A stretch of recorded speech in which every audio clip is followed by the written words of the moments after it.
So the natural law, the first precept of the natural law tells us to do good, avoid evil. Pursue good ought to be done, evil ought to be avoided. Pursue the good, avoid the evil. Self-evident. That seems right, and seems like it's going to be known to everybody. And so the natural law is written on our hearts in the sense that anybody can figure that out, and everybody kind of knows that they should do the good things, knows that they should avoid the evil things. But what more specifically does the natural law tell us? Because as far as it goes, as far as the first precept goes, it doesn't really say much at all. It's unclear, right? If that's all you knew, I don't know. What should I do? What should I avoid? I have no idea, right? What exactly are the good things that we should pursue? What exactly are the evil things that we should avoid? The first precept doesn't say anything about that. What I'm going to call secondary precepts of the natural law fill in those details, right?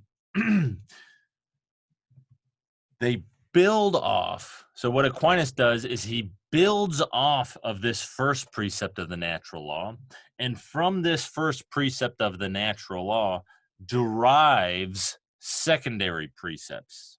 They kind of flow from or follow from, they're founded upon the first precept of the natural law. And the way he's going to do this, the way he's going to try to derive these secondary precepts, is by looking at our natural inclinations. In other words, looking at our nature, our human nature, which, of course, according to Aquinas, God is the author of. In the same way that God told ducks to quack and lay eggs and so on, right? And a duck is now kind of naturally inclined to do those things. Well, so too for human beings, right? We obviously aren't naturally inclined to lay eggs or whatever, or eat bugs and things like that. We have a kind of different set of natural inclinations. And Aquinas's view is that, and this is really where the content of the natural law comes from, when we look at the things that we have a natural inclination for, our reason apprehends them as good and their opposites as evil, right? We can see that the things that our nature impels us toward, inclines us toward, that those things are good, and that their opposites, the kind of thwarting of those inclinations, acting against those inclinations, is evil. Well, good and evil, that shows up in the first precept. Aquinas' strategy is to look at our natural inclinations to get more specific content for what exactly good and evil are. Whatever we're naturally inclined toward is good, and you can plug it into the first precept and derive a secondary precept. And then you can take the opposite of whatever it is we're naturally inclined towards and plug it into the second part, the avoid evil part of the first precept of the natural law, and derive further secondary precepts. Okay, so this is all very abstract. How exactly does this work? There is your first precept. Good ought to be done, evil ought to be avoided. Fair enough.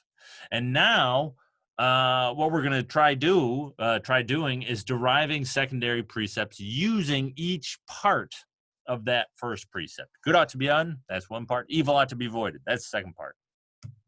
And we're going to derive these secondary precepts by looking at our natural inclinations.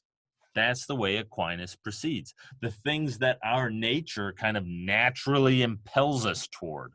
Because whatever our nature naturally impels us toward, our reason apprehends those things as good.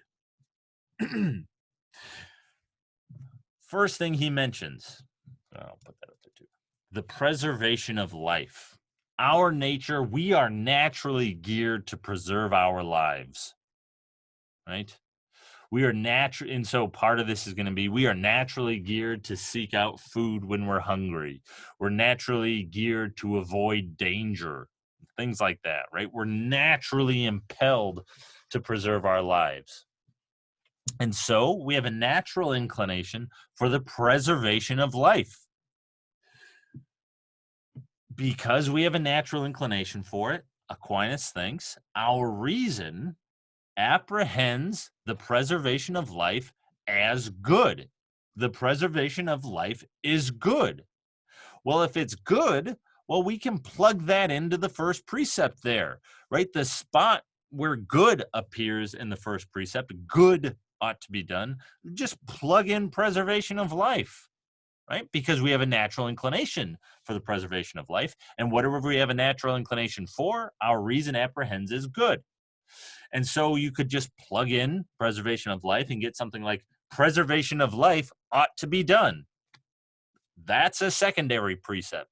Now, that's not really natural English. That's not how we would talk. And so what I have listed for you up there are kind of ways to make that idea a little bit more natural. Life ought to be preserved, right? Preservation of life ought to be done. That's just a convoluted way of saying preserve life. Life ought to be preserved. Life ought to be preserved is a secondary precept of the natural law. It's derived from the first precept by plugging in one of the objects of one of our natural inclinations. We have a natural inclination for the preservation of life. Our reason, therefore, naturally apprehends the preservation of life as good. You can therefore plug preservation of life into the first precept and derive a secondary precept. Preserve life. Life ought to be preserved. And you could take the opposite of the preservation of life, the ending of life. And in particular, what Aquinas has in mind here is your own life, right? Your own life ought to be preserved. Preserve your life. And you can take the opposite of that. And our reason naturally apprehends the opposite of the preservation of your life as evil, right? So harming or ending your life, bad, evil, avoid it, right? You can plug that, the opposite of preserving your life, ending your life, harming your life, plug that in for the evil part of the first precept of the natural law. So ending your life ought to be avoided. Harming your life ought to be avoided. Do not end or harm your life. Don't commit suicide. It's a violation of the natural law to commit suicide. Why? Because the natural law says that good ought to be done, evil ought to be avoided. And our natural inclination, we have a natural inclination for the preservation of our own lives. And whatever we have a natural inclination for, our reason naturally apprehends as good, and the opposite of it, our reason naturally apprehends as evil. And so you can derive these secondary precepts. Don't commit suicide, right? And so suicide violates the natural law, according to Aquinas. Here are some secondary precepts. And this isn't exhaustive. I'm not giving an exhaustive list of these secondary precepts. There's an kind of innumerable amount of these, an innumerable number of these secondary precepts. Aquinas never lists them all out. Oh, there are 24 of them or anything like that, right? He doesn't even go into as much details as I'm going into.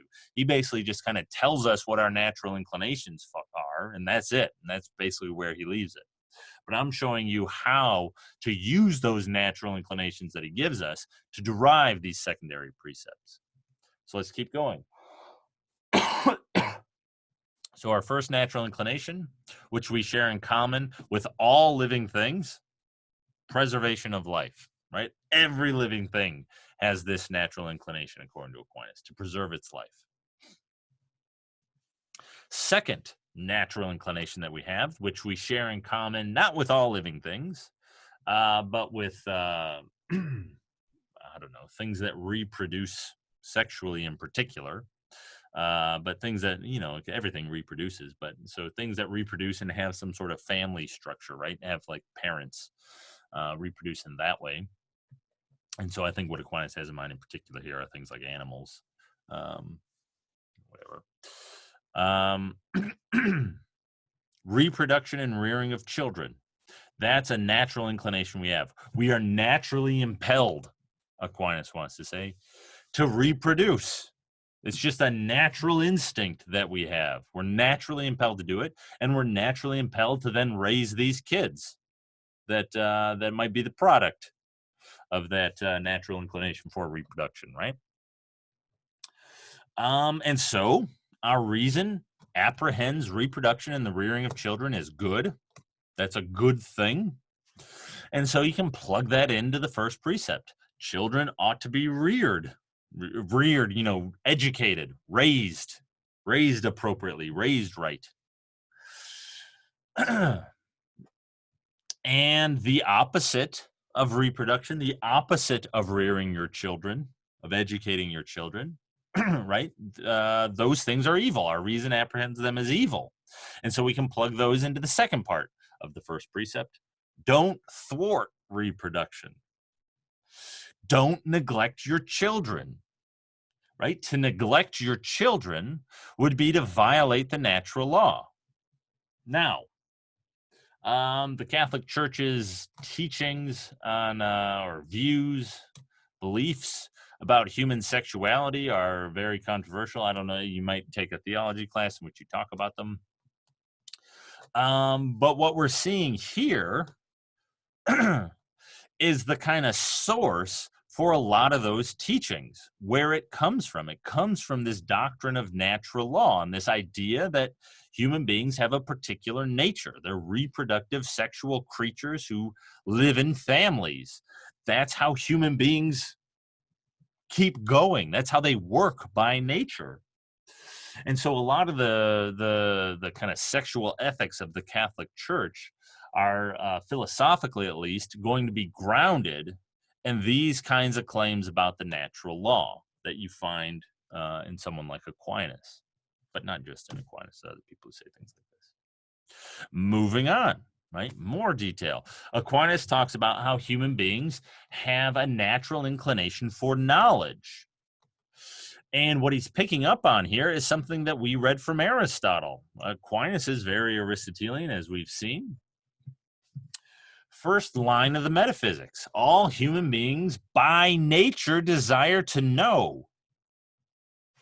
What Aquinas is saying here, that human beings have a natural inclination for knowledge, taken almost verbatim from Aristotle's Metaphysics. By nature, human beings have a desire for knowledge. By nature, human beings have an inclination for knowledge. Human beings have a natural inclination for knowledge, right? That's what Aquinas is saying here. Furthermore, in Aquinas' view, and this is kind of what he stresses at this point, he stresses knowledge of God, but with this Aristotelian stuff, this stuff from the Metaphysics, this Aristotelian material in the background, it makes sense why he would stress that, because even Aristotle would in all likelihood stress that. Aristotle thinks wisdom, which is knowledge of first causes, ultimate explanations, and in the final analysis, it's knowledge of God. Aristotle thinks that's the best kind of knowledge. That's really knowledge. That's the most authoritative, best kind of knowledge. And so when Aquinas here says, oh, knowledge of God, I mean, you can understand him as just bringing on more of that Aristotelian material, those Aristotelian ideas. And so human beings have this natural inclination for knowledge. We just want to know. Yeah. And so knowledge is good. Pursue knowledge. Avoid ignorance. Ignorance being the opposite of knowledge. It's good to pursue knowledge. And I think Aquinas would say, yeah, obviously knowledge of God, but any kind of knowledge. All knowledge is good. Human beings by nature want to know. They want to know kind of everything. And as we've already seen with the eternal law, right, any kind of knowledge is ultimately, according to Aquinas, related to God's providential plan, related to God's eternal law, related to God. All kinds of knowledge kind of ultimately relate to God. So even knowledge of math or physics or ducks or whatever it might be, it all kind of, in Aquinas' vision, comes back to God. So yeah, pursue knowledge. And in the final analysis, right, that's knowledge of God, according to Aquinas. But so the natural law commands us to do that. Reveling in ignorance would be a violation of the natural law, violation of our natural inclinations. The fourth one that he mentions in question 94, Article 2, living in society. And again, he's picking up on an Aristotelian idea here, not one that we've really looked at. If you take Phil 182 with me, social and political philosophy, we look at this idea in Aristotle in considerable detail. It's the Aristotelian idea that human beings are political animals. Human beings are the most political animal, according to Aristotle. We by nature live in communities. We're by nature social, is kind of what Aristotle's getting at. And Aquinas is saying the same thing here. We have a natural inclination to group with other people, to live in a community. We are not naturally isolated, asocial beings. We are naturally more like bees or what's another wolves, right? Wolves live in packs, I think. I don't know. We're naturally more like bees, where they have a hive and there are drones and workers and the queen and right? And they all live together. We're like that. We're not like, I think a tiger is an asocial animal. That's not what human beings are really like. Right? So we have a natural inclination to live in a community, to live in communities, to live in society, according to Aquinas. And so living in society is good. Be a good neighbor, be sociable. Don't be offensive. Don't engage in antisocial behavior, right? And you could multiply the secondary precepts here, right? These are just the ones that kind of come to my mind. Aquinas doesn't state these. You could come up with other ones, like do live in society. Don't isolate yourself. Don't shun any kind of interaction, social interaction, things like that, right? Last one that I'm going to mention. This doesn't occur, he doesn't mention this in question 94, article 2. It comes in the subsequent article. But there's one more natural inclination that Aquinas mentions, and that's an inclination for virtue. Things are inclined to do what they do well. And to do a thing well is just to do it with virtue. Virtues are simply those characteristics that help a thing to perform its function well, as we've seen a million times now. And so human beings also find themselves with a natural inclination for virtue. And so we can plug all the virtues in to the first precept. Courage ought to be done. In other words, be courageous. Justice ought to be done. Be just. And their opposites, the vices, are to be avoided. Avoid injustice. Don't be unjust. Don't be self-indulgent. Don't be a coward. To be a coward, to be self-indulgent, are violations of the natural law, right? And so at this point, then we get a whole bunch, and so we get a whole bunch of secondary precepts. Because you could go consult Aristotle's list of virtues that we saw earlier. You could plug all of those in here. Be magnificent, avoid vainglory, and so on, right? Just to use some of the other vices and virtues that Aristotle had mentioned. All those would be part of the natural law as well, in Aquinas' view, right? This gives us much more concrete, specific advice. Or advice, it's not really advice. These are much more concrete and specific commands, right? Ways to direct one's life. Yeah, they give us a much more actionable picture for how we ought to live, a picture that we can put into action. Right? And so this also, all this stuff, and you can come up with your own examples of secondary precepts by following the same procedure, by looking at these natural inclinations and then plugging them in to the first precept. So all of these precepts belong to the natural law. All these secondary precepts, they're all derived from this first precept using the natural inclinations, right? Because whatever we have a natural inclination for, our reason apprehends as good. And so you can take that thing that we have a natural inclination for, living in society, virtue, preservation of life, whatever it is, and just plug it in to the first precept, right? That's how this works. Now, I want to say a little bit more about what exactly these natural inclinations are. I've already kind of suggested how we should understand them. But our natural inclinations, that's something like our human nature, right? It's the things that our nature inclines us toward. In the same way that a duck is kind of naturally inclined to act according to its nature, right? It's naturally inclined to breed in the particular way that they breed. I don't know what that is. To lay eggs, to eat bugs and quack and whatever else they do, right? That's duck nature. Those duck inclinations, that's just like what duck nature is, right? The law is kind of written in their own natural instincts and their own nature. Aquinas is saying same thing happens with human beings. The law is kind of written in our own natural inclinations. Our natural inclinations, he would say, are kind of the characteristic and essential activities to human beings, in the same way that the duck inclinations are the characteristic and essential activities to ducks. It's the activities that make ducks ducks, right? In the same way, our natural inclinations, like that's our human nature. It's what makes us human beings, right? We're social animals. We have these particular sets of virtues. We can pursue knowledge because we have reason, because that's part of our nature, right? So our natural inclinations are the kind of characteristic and essential activities to us. Now, that phrase, characteristic and essential activity, should hopefully ring a bell. It's the same phrase I used to talk about Aristotle when to talk about Aristotle's function argument, when Aristotle was talking about the function of a human being. Aristotle's view of the human function is essentially, though Aristotle doesn't use this language, it's essentially his view of what human nature is. Aquinas is giving us his own view of human nature.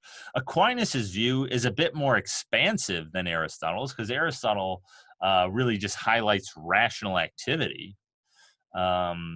Whereas Aquinas wants to say, no, yeah, that's part of it, sure, but you can include this other stuff, why not? So Aquinas is a little bit more expansive than Aristotle is. He's not going to confine it just to rational activity. But they're both essentially giving us an account of human nature, and they both essentially agree about what the importance of our natures is for ethics. Because they would both say happiness, or beatitude, to use Aquinas's word, is performing your function well. It's acting out your function well, right? We saw Aquinas agree with that explicitly, citing Aristotle, citing the conclusion of the function argument. Happiness is simply a matter of performing your characteristic and essential activities well. Something similar applies to ducks. What's a good duck? It's a duck that does the duck things well, right? It's a duck that really lays eggs well and really eats bugs well, or whatever, right? Really does all the duck things really well. That's a good duck. And a duck that doesn't do those things, you'd think that's not a very good duck. That duck's not living a very good duck life. Well, same thing with human beings, right? So our natural inclinations are our characteristic and essential activities. And to perform those activities well is to be happy. And thus, the natural law consists of commands that direct us toward our own happiness. They're commands that direct us to perfect our human nature, right? So, preserve your life, rear your children, educate them, don't be offensive to your neighbors, be courageous, pursue knowledge. Those commands of the natural law, direct us toward our own happiness. By following those commands, we will be happy. We will achieve the kind of beatitude that we can achieve in this life. And so the natural law is really just a bunch of commands that keep us on the path to happiness, right? And so now we can see the way in which the natural law satisfies those four conditions of law that we talked about when we first started talking about law, right? Aquinas gives this account of law in general. Law in the first place has to be an order of reason. Well, we've seen how the natural law is grounded in reason, right? Aquinas spends a lot of time talking about that. It's self-evident. And then our natural inclinations grasp or our reason grasps the objects of our natural inclinations as good. And so this natural law is grounded in reason, and it's directed toward the good. It's directed toward our happiness. It directs us toward our good, right? And so natural law satisfies that second condition of law in general. And then the last two, which are a little bit more straightforward, the natural law, is it made by a proper authority? Well, yeah, it's made by God. You can't get a much more proper authority than that in Aquinas' view. And so the natural law satisfies the third condition of law in general. And then lastly, is it promulgated? And Aquinas would say, yes, it is. And in fact, this is the importance of talking about it being written in our hearts. It's promulgated in each and every one of our natures. That's how it's promulgated. Yeah, God didn't write it down and show it to, it wasn't promulgated in that way. It was promulgated through our natures. More generally, he thinks that's how that's one way of understanding how the eternal law is promulgated, but that's not what we're worried about, really, right? But the natural law is promulgated by being written in our hearts, by being written in our natures, by being written in our natural inclinations, right? And so God gives us these commands. This is the idea, right? God gives us these commands that he gives it to us by making it so that we can understand them using our reason, right? That's the way in which he gives them to us. And then he gives them to us so that we might be happy, for our happiness. Because in Aquinas' view, God is providential, God cares for God's creation, and we are part of that creation. And he wants us to do well, to be happy. And so gives us these commands that we can figure out using our reason and then adjust our lives in light of. And so follow them and then hopefully be happy. That's the view that Aquinas is giving us. And so these commands of the natural law, they're not just, in Aquinas' view at least, they're not just kind of arbitrary restrictions trying to ruin your fun, right? Often enough, when people think about religious prohibitions and so on, don't do this, don't do that, don't do this, right? It's hard to see anything in them other than they're like designed to ruin your fun or something. They're just like, don't do, they're just arbitrary commands that you don't really, there's no good reason to follow other than that person will punish you for not following them, and they for some reason don't want you to act that way. Well, in Aquinas' view, that's not how it works at all. These commands are not supposed to be arbitrary, and they're not just supposed to ruin our fun. Quite the opposite in Aquinas' view. They are supposed to direct us toward happiness.